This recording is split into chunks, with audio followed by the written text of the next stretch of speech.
বন্ধুরা, আমরা গত পর্বে দেখেছি যে বাঘকে শিয়াল বোকা বানাইছে। এই পর্বে কি দেখা যাক শিয়ালকে বাঘ বোকা বানাতে পারে কিনা। দেখতে থাকুন। শালার ভাগ্নে আমাকে এরকম খাবার খাওয়াইলো, গত 6 মাসও আমার মুখে তিতা ভাব লাগিয়ে আছে। এর একটা প্রতিশোধ নিতেই হবে। আমার মাথায় কোনো কিছু ঢুকতেছে না, যেমনি হোক এই প্রতিশোধ নিয়েই ছাড়বো। শালার বেটাকে খালি একবার বাঘে পাইলই। যাই হোক, আজকে আমি আগে খাবার জোগাড় করি আর ভাগ্নেকে দাওয়াতটাও দিয়ে আসি। বাঘ কি এই চালাক শিয়ালের প্রতিশোধ নিতে পারবে নাকি এভাবেই থেমে যাবে? চলুন বন্ধুরা, দেখতে থাকুন। সকালে উঠে আমি মনে মনে বলি, সারাদিন যেন আমি ভালো হয়ে চলি। হ্যাঁ, ক্ষুধা পেটে কিভাবে ভালোভাবে থাকবো? আমার দেখি নিজে একটু এক্সারসাইজ করে নিই, এদিক ওদিক ঘোরাঘুরি করি, তারপরে দেই কোথাও কোনো খাবারের সন্ধানে বেরিয়ে পড়বো। নিজেই কিছু খাইতে পারি না, আবার দেখা হলে বাঘ মামা আমার সাথে তাং করে। এখন কি করবো আর? শালার বেটার জন্য খাবার জু করতে করতে আমার অবস্থা ভয়াবহ। মাজায় আমার কয়রা ফুরে গেছে গা, হাঁটু নিয়ে উঠতে পারতাছি না। শালার বেটা রেখে একবার খেলে আইসা লোক, তারপর দেখাবো মজা।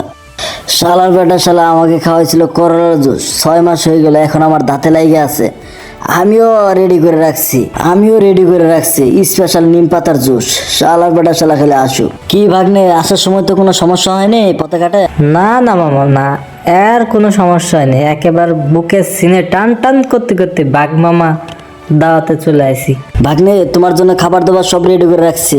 সকালে দাঁত ঘষে আসছো তো?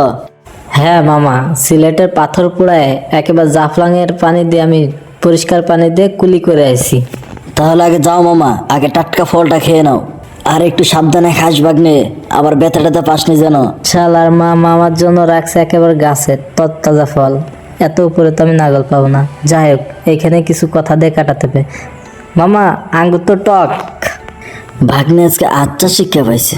ভাগ্নে, কেমন খালি তুই? আশা করি খুব ভালো হয়েছে। মামা, আঙ্গুর ফল অনেক টক। শালার বেটা খাইতে না পেরে আঙ্গুর ফল টক না? শালার ভাগ্নে খাইতে পারলা না, এখন আঙ্গুর ফল টক না? ভাগ্নে, তুই চিন্তা করিস না, তোর জন্য আরো খাবার রেখে দিছি। আগে গলাটা ভিজাই নি, তোর জন্য স্পেশাল শরবত বানাইছি। ভাগ্নে, তাড়াতাড়ি খেয়ে নি, আর অনেক খাবার আছে, এগুলো কিন্তু সব খেতে হবে তোর। মামা, চিন্তা করো না, আমি সবগুলো খাবো এবং এটা শেষ করে ছাড়বো মামা। ভাগ্নে, তাড়াতাড়ি খেয়ে নি। শালার বেটা, শরবতটা নিচে রাখলেই হতো। শালার বেটা এত উঁচুতে রাখছে কেন বুঝলাম না। আমার কি শিক্ষা দিচ্ছে? না, এটা তো খাওয়া যাবে না, খাইলে তো পেট খারাপ হবে। এটা তো সে নিম পাতার শরবত। মামা, আমি এখন শরবত খাবো না, আমার গলা ভিজে আছে। লালা উলালা লাবি উমাই ছড়িয়ে, তুমি আমার এখন অন্য খাবার দাও। মামা, পেটে অনেক ক্ষুধা, তুমি এখন আমার অন্য খাবার দাও। তোমার কাছে কি অন্য কিছু থাকলে তাই দাও। চল ভাগ্নে, ওই সামনে আরো খাবার রাখা আছে, চল ওগুলা খাবে এখন। মামা, আমার আবার ক্ষুধা লাগলে ভালো লাগে না, পেটের মধ্যে কিন্তু এখনই ক্ষুধাতে চিমচিম করতেছে। হো মামা, তুমি তো এত সময় পর কাজের কাজ করছো, এর মধ্যে মনে হয় দেশি মুরগি রাখছো, তাই তো মামা? ভাগ্নে, আস্তে আস্তে খাইস কিন্তু, ঝুড়ি যেন তোর মাথার উপর পড়ে না, আবার দেখে শুনে সাবধানে খাইস মামা। শালার বেটা কিছুই খাইতে পারলাম না। শালা কি ফল টল রেখে দিয়েছে আমার জন্য। কোয়ান্তে রাখবে দেশি মুরগি খাবো, লেগ পিস না ফল খাইতে আইছি শালার ঘরে।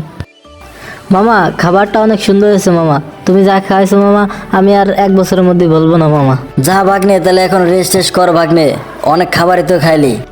শালার বেটা এরকম খাবার খাওয়াইছিল 6 মাসও বলতে পারিনি, এইবার এরকম খাবার খাওয়াই দিছি। মামুর বেটা এবার 1 বছরও বলতে পারবে না। আচ্ছা, জব্দ করা করছি, এবার বুঝবে ভাগ্নে মামা কি জিনিস। আমাকে চোখ কান খোলা রেখে চলতে হবে। ভাগ্নে কিন্তু এই প্রতিশোধ নিয়েই ছাড়বে।